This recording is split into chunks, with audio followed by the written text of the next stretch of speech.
Вечерва продолжија протестите во Белград и во неколку други српски градови кои започнаа синоќа поради најавеното враќање на рестриктивните мерки и полицискиот час во Србија.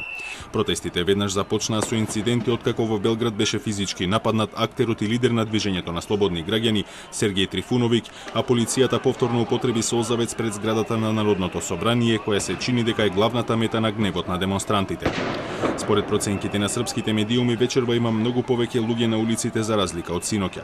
Во Нови Сад биле каменувани просториите на владеачката Српска напредна партија, а инциденти имало пред радиотелевизија Војводина и пред градското собрание, каде полицијата со солзавец ги растеруваше демонстрантите. Иако започнаа поради незадоволството од начинот на кој Србија се справува со корона кризата, сега е повеќе од јасно дека се претвараат во антивладини.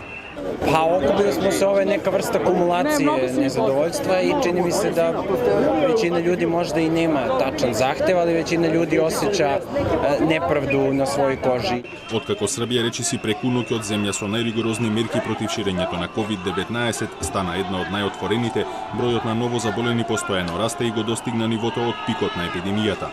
Опозицијата ги обвини владата и председателот Александар Вучик за високиот број на заболени преку неодговорното однесување со предвременото повлекување на мерките за да се овозможи одржување на изборите. Osnovni razlog zbog kojeg smo došli jesmo da podržimo građanske proteste koji se dešavaju u ovom nenormalnom vremenu kada se država raspada i kada smo imali lažne izbore na kojima je Srpska napredna stranka osvojila većinu glasova, svi znamo kako, i kada se nakon tih istih izbora desila opet korona.